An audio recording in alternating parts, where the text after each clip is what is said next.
ನನ್ನ ಯೂಟ್ಯೂಬ್ ಚಾನೆಲ್ಗೆ ಸ್ವಾಗತ. ಹಾಯ್ ಬನ್ನಿ. ಹಾಯ್ ಹಾಯ್ ಎಂಕಲ್ ನೀವು ಕೈಪು ಚಿಕನ್ ಚಿಕನ್. ಸೊ ಇನ್ನು ಎಂಕಲ್ ಸೊ ನಾವು ಇವತ್ತು ಕಡಿ ಪತ್ತ ಚಿಕನ್ ಮಾಡೋಣ ಅಂತ ಬಂದಿದ್ದೇನೆ. New recipe. ಯಾವಾಗ್ಲೂ ಚಿಕನ್ ಸುಕ್ಕ ಎಲ್ಲ ತಿಂದು ಬೋರ್ ಆಗಿರುತ್ತೆ. ಸೊ ಇವತ್ತೊಂದು ಡಿಫ್ರೆಂಟ್ ಆಗಿ ಕಡಿ ಪತ್ತ ಚಿಕನ್ ಮಾಡೋಣ. ಕಡಿ ಪತ್ತ ಅಂದ್ರೆ ಕರಿಬೇವು ಅಥವಾ ತುಳುವಿನಲ್ಲಿ ಬೇಸೊಪ್ಪು.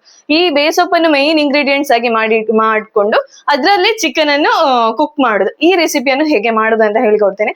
ನೀವು ಹೋಟೆಲ್ ಅಲ್ಲಿ ಹೋಗಿದ್ರೆ ಅಲ್ಲಿ ಸಿಗ್ತದೆ ನಿಮ್ಗೆ ಕಡಿ ಪತ್ತ ಚಿಕನ್ ಅಂತ ಸಿಗ್ತದೆ. ಸೊ ಆ ರೆಸಿಪಿಯನ್ನು ಮನೆಯಲ್ಲಿ ತುಂಬಾ ಸುಲಭವಾಗಿ ಹೇಗೆ ಮಾಡುದು ಅಂತ ನೋಡ್ಕೊಳ್ಳೋಣ. ಅದಕ್ಕಿಂತ ಮುಂಚೆ ಯಾರಾದ್ರೂ ನನ್ನ ಚಾನಲ್ಗೆ ಹೊಸದಾಗಿ ಬಂದಿದ್ರೆ ಪ್ಲೀಸ್ ಸಬ್ಸ್ಕ್ರೈಬ್ ಮಾಡಿ, ಮತ್ತೆ ಪಕ್ಕದಲ್ಲಿರುವ ಬೆಲ್ ಬಟನ್ ಪ್ರೆಸ್ ಮಾಡಿ. ಬನ್ನಿ ಇವಾಗ ರೆಸಿಪಿ ಕಂಟಿನ್ಯೂ ಮಾಡೋಣ. ಅದಕ್ಕಿಂತ ಮುಂಚೆ ಇವಾಗ ಬೇಸೊಪ್ಪಿನ ಮರ ಉಂಟು, ಗಿಡ ಉಂಟು, ಅದರಲ್ಲಿ ಕರಿಬೇವನ್ನು ತೆಗೆದುಕೊಂಡು ಬರ್ಬೇಕು. ಬನ್ನಿ ಕರಿಬೇವು ತೆಗೆದುಕೊಂಡು ಬರೋಣ. ಇವಳಿಗೊಂದು ಪೆಟ್ಟು ಹಾಕೋಣ ಆಯ್ತಾ. ಬೇಸೊಪ್ಪಿದ್ದು ಗಿಡ ಇದೆ, ಕರಿಬೇವಿದ್ದು ನೋಡ್ಬೋದಲ್ಲ, ಸಣ್ಣ ಗಿಡ. ಇದರಲ್ಲಿ ಈಗ ತೆಗಿಬೇಕು. ಕರಿಬೇವು ಎಷ್ಟು ಸಿಗ್ತದೆ ನೋಡು, ಅಮ್ಮ ತೆಗಿಲಿಕ್ಕೆ ಬಂದರೆ ಈಗ. ಓಕೆ, ನಾವು ತೆಗೆದು ಕರಿಬೇವು ತೆಗೆದು ನಂತರ ಸಿಗ್ತೇವೆ. ಓಕೆ, ಸಿಕ್ಕಿತ್ತು ಈಗ ನಮಗೆ. ನಮ್ಮ ಮನೆಯ ಫ್ರೆಶ್ ಅರೋಮ ಎಷ್ಟು ಒಳ್ಳೇದುಂಟು ಗೊತ್ತಾ. ಪರಿಮಳ ಎಷ್ಟು ಚಂದ ಪರಿಮಳ ಬರ್ತಾ ಉಂಟು. ಇಲ್ಲಿ ಅಮ್ಮ ಅದರಲ್ಲೆಲ್ಲ ಎಂತ ಇರುವೆ ಹಿಡ್ದದನ್ನೆಲ್ಲ ತೆಗಿತಿದ್ದಾರೆ. ಬನ್ನಿ ಇವಾಗ ಕಡಿ ಪತ್ತ ಚಿಕನ್ ಮಾಡುವ. ಮೊದಲಿಗೆ ಇವಾಗ ಕರಿಬೇವನ್ನು ಕ್ಲೀನ್ ಮಾಡಿ ತೊಳೆದು ಡ್ರೈ ರೋಸ್ಟ್ ಮಾಡ್ಕೊಳ್ಬೇಕು. ಇಲ್ಲ ಅಂದರೆ ನೀವು ಒಂದೆರಡು ದಿವಸ ಮುಂಚೆನೇ ಇದನ್ನು ಕ್ಲೀನ್ ಮಾಡಿ ತೊಳೆದು ಬಿಸಿಲಿಗೆ ಹಾಕಿದರೆ ಒಳ್ಳೆ ಡ್ರೈ ರೋಸ್ಟ್ ಆಗುತ್ತೆ. ಅಥವಾ ಈ ರೀತಿ ಕೂಡ ಮಾಡ್ಕೊಳ್ಬೋದು. ಇನ್ಸ್ಟೆಂಟಾಗಿ ಪ್ಯಾನಿಗೆ ಹಾಕೊಂಡು ಡ್ರೈ ರೋಸ್ಟ್ ಮಾಡಬೇಕು. ಸ್ವಲ್ಪ ಟೈಮ್ ತಗೊಳುತ್ತೆ. ಈ ರೀತಿ ಡ್ರೈ ರೋಸ್ಟ್ ಎಷ್ಟಾಗಬೇಕಂದ್ರೆ ಕೈಯಲ್ಲಿ ಹಿಡಿದಾಗ ಅದು ಹುಡಿ ಆಗಬೇಕು. ಅಷ್ಟರ ತನಕ ನಾವು ಅದನ್ನು ಡ್ರೈ ರೋಸ್ಟ್ ಮಾಡಿ ಸಪ್ರೇಟಾಗಿ ಒಂದು ಪ್ಲೇಟಿಗೆ ತೆಗೆದಿಟ್ಕೊಳ್ಳೋಣ. ಇವಾಗ ಮಸಾಲೆಯಲ್ಲಿ 2 ಬ್ಯಾಡಗಿ ಮೆಣಸು, 2 ಟೇಬಲ್ ಸ್ಪೂನ್ ಕೊತ್ತಂಬರಿ ಬೀಜ, 3/4 ಟೇಬಲ್ ಸ್ಪೂನ್ ಜೀರಿಗೆ, 3/4 ಟೇಬಲ್ ಸ್ಪೂನ್ ಸೋಂಪು, 7ರಿಂದ 8 ಕಾಳು ಕರಿಮೆಣಸು, 2 ಏಲಕ್ಕಿ, 1 ಸಣ್ಣ ಸ್ಟಾರ್ ಇದರಲ್ಲಿ 1 ಸಣ್ಣ ತುಂಡು, 3 ಲವಂಗ, 2 ತುಂಡು ಚಕ್ಕೆ, 1 ಬೇ ಲೀವ್ಸ್. ಇಷ್ಟನ್ನು ಹಾಕಿ ಡ್ರೈ ರೋಸ್ಟ್ ಮಾಡ್ಕೊಳ್ಳೋಣ. ಘಮ ಬರುವ ತನಕ ನಾವು ಇದನ್ನು ಡ್ರೈ ರೋಸ್ಟ್ ಮಾಡ್ಕೊಳ್ಬೇಕು. ಲೋ ಫ್ಲೇಮಲ್ಲಿ ಡ್ರೈ ರೋಸ್ಟ್ ಮಾಡಬೇಕು. ಯಾವಾಗಲೂ ಮಸಾಲೆಯನ್ನು ಹುರಿಯುವಾಗ ಲೋ ಫ್ಲೇಮ್ ಇಟ್ಕೊಂಡೇ ಡ್ರೈ ರೋಸ್ಟ್ ಮಾಡಬೇಕು. ಇದು ಕೂಡ ಡ್ರೈ ರೋಸ್ಟ್ ಆದ ನಂತರ ನಾವು ಹುರಿದಿಟ್ಕೊಂಡಿರುವ ಕರಿಬೇವಿಗೆ ಸೇರಿಸ್ಕೊಂಡು ತಣ್ಣಗಾಗ್ಲಿಕ್ಕೆ ಇಟ್ಟು ಬಿಡೋಣ.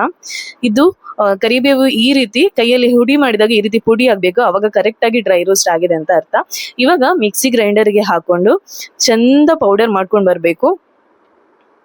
ನಾನಿಲ್ಲಿ ಪ್ಯಾನಾಸೋನಿಕ್ ಮಿಕ್ಸರ್ ಗ್ರೈಂಡರ್ ಯೂಸ್ ಮಾಡ್ತಾ ಇದ್ದೇನೆ. ಬೇಗ ಆಗುತ್ತೆ ಹುಡಿ ಎಲ್ಲ. 2-3 ನಿಮಿಷದಲ್ಲಿ ರಪ್ಪ ಹುಡಿ ಆಗುತ್ತೆ. ಈ ರೀತಿ ಮಸಾಲ ರೆಡಿ ಮಾಡ್ಕೊಂಡು ಬರಬೇಕು. ಈ ರೀತಿ ಒಂದ್ಸಲ ಕಡಿ ಪತ್ತ ಮಸಾಲ ಮಾಡ್ಕೊಂಡ್ರೆ ನಮ್ಗೆ ಯಾವಾಗ ಬೇಕೋ ಆವಾಗ ಸ್ಟಾರ್ಟರ್ಸ್ ಅನ್ನು ಮಾಡಿಟ್ಕೊಳ್ಬಹುದು. ಇನ್ಸ್ಟೆಂಟ್ ಆಗಿ ಮಾಡ್ಬೋದು. ಇವಾಗ ಪೌಡರ್ ರೆಡಿ ಆಗಿದೆ. ಇವಾಗ ಪ್ಯಾನಿಗೆ 3 ಟೇಬಲ್ ಸ್ಪೂನ್ ತೆಂಗಿನೆಣ್ಣೆ ಹಾಕೊಂಡು ಇದರ ಜೊತೆನೆ 1.5 ಟೇಬಲ್ ಸ್ಪೂನ್ ಅಷ್ಟು ತುಪ್ಪ ಹಾಕೊಳ್ಳೋಣ. ತುಪ್ಪ ಬಿಸಿ ಆದ ನಂತರ ಇದಕ್ಕೆ ಸ್ವಲ್ಪ ಕರಿಬೇವು ಹಾಕೊಂಡು ಫ್ರೈ ಮಾಡ್ಕೊಳ್ಬೇಕು. ಕರಿಬೇವು ಫ್ರೈ ಆದ ನಂತರ ಅದರಲ್ಲಿ 1 ಅರ್ಧ ಕರಿಬೇವನ್ನು ಸಪ್ರೇಟ್ ಆಗಿ ತೆಗೆದಿಟ್ಕೊಳ್ಳೋಣ ಗಾರ್ನಿಶಿಂಗ್ಗೋಸ್ಕರ. ಇವಾಗ ಅದಕ್ಕೇನೆ ಸ್ವಲ್ಪ ಸಾಸಿವೆ ಮತ್ತೆ 10 ಕಾಳು, 10 ಗೋಡಂಬಿಯನ್ನು ಹಾಕೊಳ್ಳೋಣ. ಈ ರೀತಿ ಕರೆಕ್ಟಾಗಿ ಇನ್ನೊಂದ್ಸಲ ಗೋಲ್ಡನ್ ಫ್ರೈ ಮಾಡಿಕೊಂಡು ಗೋಡಂಬಿಯಲ್ಲಿ ಸಮೇತ 5-6 ಗೋಡಂಬಿಯನ್ನು ತೆಗೆದಿಟ್ಕೊಳ್ಳೋಣ. ಫೈನಲ್ ಗಾರ್ನಿಶಿಂಗ್ಗೋಸ್ಕರ ಮಾತ್ರ. ಇಲ್ಲ ಅಂದ್ರೆ ಇದೇ ರೀತಿ ಡೈರೆಕ್ಟ್ ಆಗಿ ಹಾಗೇನೆ ಕುಕ್ ಮಾಡ್ಬೋದು. ನನಗೆ ಗಾರ್ನಿಶಿಂಗ್ಗೆ ಬೇಕಿತ್ತು, ಅದಕ್ಕೆ ಸ್ವಲ್ಪ ತೆಗೆದಿಟ್ಕೊಳ್ತಿದ್ದೇನೆ. ಇವಾಗ ಸ್ವಲ್ಪ ಗಾರ್ಲಿಕ್ ಮತ್ತೆ 3 ಹಸಿಮೆಣಸಿನಕಾಯಿನ ಉದ್ದ ಕಟ್ ಮಾಡ್ಕೊಂಡಿದ್ದೀನಿ. ಇದನ್ನು ಹಾಕೊಂಡು ಕರೆಕ್ಟಾಗಿ ಎಣ್ಣೆಯಲ್ಲಿ ಫ್ರೈ ಮಾಡ್ಕೊಳ್ಳೋಣ. ಇದರ ಜೊತೆನೆ 1 ಇಡೀ ಈರುಳ್ಳಿಯನ್ನು ಫೈನ್ ಚಾಪ್ ಮಾಡ್ಕೊಂಡಿದ್ದೀನಿ. ಇದನ್ನು ಕೂಡ ಹಾಕೊಂಡು ಚಂದ ಫ್ರೈ ಮಾಡ್ಕೊಳ್ಬೇಕು. ಇವಾಗ 1 ಸಣ್ಣ ತುಂಡು ಶುಂಠಿಯನ್ನು ಫೈನ್ ಚಾಪ್ ಮಾಡ್ಕೊಂಡಿದ್ದೀನಿ. ಇದರ ಜೊತೆನೆ 1 ಟೊಮೆಟೊವನ್ನು ಫೈನ್ ಚಾಪ್ ಮಾಡಿ ಇದನ್ನು ಹಾಕೊಂಡು ಇನ್ನೊಂದ್ಸಲ ಕರೆಕ್ಟಾಗಿ ಫ್ರೈ ಮಾಡ್ಕೊಳ್ಳೋಣ. ಇದರ ಜೊತೆನೆ 1 table spoon ginger garlic paste ಹಾಕೊಳ್ಳೋಣ. ಜಿಂಜರ್ ಗಾರ್ಲಿಕ್ ಪೇಸ್ಟ್ ಹಸಿ ವಾಸನೆ ಹೋಗುವ ತನಕ ನಾವು ಇದನ್ನು ಫ್ರೈ ಮಾಡಬೇಕು. ಇವಾಗ ಕ್ಲೀನ್ ಮಾಡಿದ ಚಿಕನ್ ಪೀಸಸ್ ಅನ್ನ ಹಾಕೊಳ್ಳೋಣ. ಚಿಕನ್ಗೆ ಏನು ಮ್ಯಾರಿನೇಷನ್ ಮಾಡ್ಲಿಕ್ಕಿಲ್ಲ, ಡೈರೆಕ್ಟ್ ಹೀಗೇನೆ ಹಾಕೊಳ್ಳೋದು.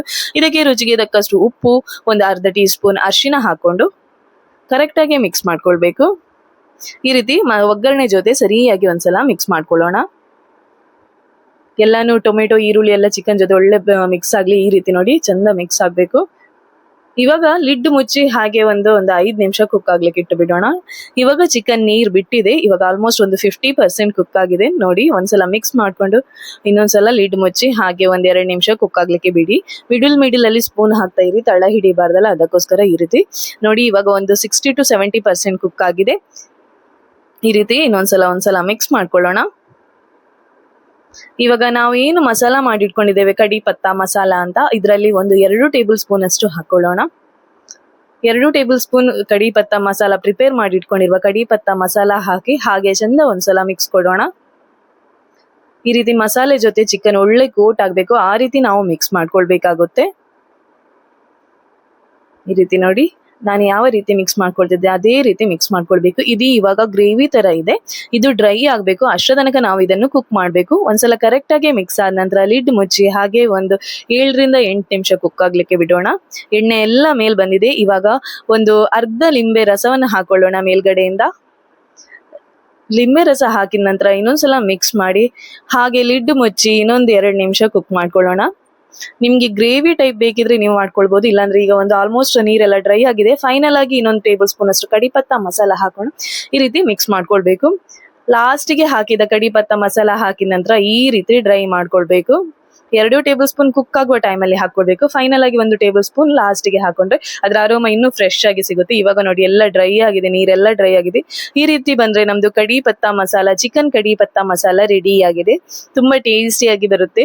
ಯಾವಾಗ್ಲೂ ಸುಕ್ಕ ಮಾಡುವ ಬದಲು ಈ ರೀತಿ ಒಂದ್ಸಲ ಮಾಡ್ಕೊಳ್ಳಿ, ಅಂದ್ರೆ ಸುಕ್ಕದ ಟೇಸ್ಟ್ ದಿಂದ ಅವ್ರು ಇದನ್ನ ಇನ್ನೊಂದ್ಸಲ ಟ್ರೈ ಮಾಡಿದ್ರೆ ನಿಮ್ಗೆ ಇದು ಕೂಡ ಇಷ್ಟ ಆಗುತ್ತೆ. ಸುಲಭವಾಗಿ ಕೂಡ ಮಾಡ್ಕೊಳ್ಬಹುದು. ಮೇಲ್ಗಡೆಯಿಂದ ಸ್ವಲ್ಪ ಕೊತ್ತಂಬರಿ ಸೊಪ್ಪು ಹಾಕಿ ಹಾಗೆ ಒಂದ್ಸಲ ಮಿಕ್ಸ್ ಮಾಡ್ಕೊಳ್ಳೋಣ. ನಾನು ಹೇಳಿದ ರೀತಿಯಲ್ಲಿ ನೀವು ಕಡಿ ಪತ್ತ ಮಸಾಲ ಮಾಡಿಟ್ಕೊಂಡು ಮನೆಯಲ್ಲಿ ಸ್ಟೋರ್ ಮಾಡಿದ್ರೆ ಇದನ್ನೆಲ್ಲ ಇಂಥ ಸ್ಟಾರ್ಟರ್ಸ್ ಅನ್ನು ಬೇಗನೆ ನಾವು ಮಾಡ್ಕೊಳ್ಬಹುದು ಅರ್ಜೆಂಟ್ ಅಲ್ಲಿ. ಇವಾಗ ನೋಡಿ ಒಂದು ಗಾರ್ನಿಶಿಂಗ್ ಗೋಸ್ಕರ ಒಂದು ಪ್ಲೇಟಿಗೆ ಹಾಕ್ತಿದ್ದೇನೆ ನಾನಿಲ್ಲಿ. ಕಡಿ ಪತ್ತ ಮಸಾಲ ಅಂತೂ ತುಂಬಾ ಟೇಸ್ಟಿಯಾಗಿ ಬಂದಿತ್ತು. ಒಂದ್ಸಲ ನೀವು ಟ್ರೈ ಮಾಡಿ, ನಿಮಗೂ ಇಷ್ಟ ಆಗುತ್ತೆ. ಮತ್ತೆ ನೀವು ಹಾಗೆ ಮಸಾಲ ಮಾಡಿಟ್ಕೊಂಡ್ರೆ ಬೇಗನೆ ಇನ್ನೊಂದ್ಸಲ ಮಾಡ್ಕೊಳ್ಬಹುದು. ಮೇಲ್ಗಡೆಯಿಂದ ಸ್ವಲ್ಪ ಗಾರ್ನಿಶಿಂಗ್ ಯಾವಾಗಲೇ ನಾವು ಫ್ರೈ ಮಾಡಿ ಇಟ್ಕೊಂಡಿರುವ ಕರಿಬೇವು, ಗೋಡಂಬಿ ಮತ್ತೆ ಸ್ವಲ್ಪ ಕೊತ್ತಂಬರಿ ಸೊಪ್ಪು ಇಟ್ಕೊಂಡ್ರೆ ರೆಸ್ಟೋರೆಂಟ್ ಶೈಲಿಯಲ್ಲಿ ಕಡಿ ಪತ್ತ, ಚಿಕನ್ ಕಡಿ ಪತ್ತ ಮಸಾಲ ರೆಡಿ ಆಗಿದೆ. ಇದು ಕಡಿ ಪತ್ತ ಮಸಾಲ ಮಾಡ್ಕೊಂಡ್ರೆ ಬೇರೆ ಕಡಿ ಪತ್ತ ಕೂಡ ಮಾಡ್ಕೊಳ್ಬಹುದು, ಲೈಕ್ ಮಟನ್, ಫ್ರಾನ್ಸ್ ಎಲ್ಲ ಮಾಡ್ಕೊಳ್ಬಹುದು. ನೋಡಿದ್ರಲ್ಲ ಕಡಿ ಪತ್ತ ಚಿಕನ್ ಹೇಗೆ ಮಾಡುದಂತ. ತುಂಬಾ ಸುಲಭವಾಗಿ ಅಂಡ್ ಟೇಸ್ಟಿಯಾಗಿ ಮನೆಯಲ್ಲೇ ರೆಸ್ಟೋರೆಂಟ್ ಶೈಲಿಯಲ್ಲಿ ಮನೆಯಲ್ಲೇ ಮಾಡ್ಕೊಳ್ಬಹುದು. ಸುಲಭ ಇಂಗ್ರೀಡಿಯೆಂಟ್ಸ್, ಅತಿ ಹೆಚ್ಚು ಏನು ತುಂಬಾ ಫ್ಯಾನ್ಸಿ ಐಟಮ್ಸ್ ಏನು ಹಾಕ್ಲಿಕ್ಕೆ ಇಲ್ಲ, ಇಂಗ್ರೀಡಿಯೆಂಟ್ಸ್ ಏನು ಹಾಕ್ಲಿಕ್ಕಿಲ್ಲ. ಸೊ ಸುಲಭವಾಗಿ ಮಾಡ್ಬೋದು, ತುಂಬಾ ಈಸಿಯಾಗಿ ಮಾಡ್ಕೊಳ್ಬಹುದು. ಸೊ ನೀವು ಕೂಡ ಟ್ರೈ ಮಾಡಿ, ಈ ರೆಸಿಪಿಯನ್ನು ಟ್ರೈ ಮಾಡಿದ್ರೆ ಹೇಗಾಗಿದೆ ಅಂತ ಹೇಳಿ. ಹಾಗೆ ನನ್ನ ಚಾನಲ್ಗೆ ಯಾರಾದ್ರೂ ಹೊಸದಾಗಿ ಬಂದಿದ್ರೆ ಪ್ಲೀಸ್ ಸಬ್ಸ್ಕ್ರೈಬ್ ಮಾಡಿ ಮತ್ತೆ ಸಪೋರ್ಟ್ ಮಾಡಿ. ಓಕೆ, ಈ ರೆಸಿಪಿಯನ್ನು ಮಾತ್ರ ಟ್ರೈ ಮಾಡ್ಲಿಕ್ಕೆ ನೆನಪು ಮಾಡಿ. ಓಕೆ, ಟಾಟಾ, ಬಾಯ್ ಬಾಯ್.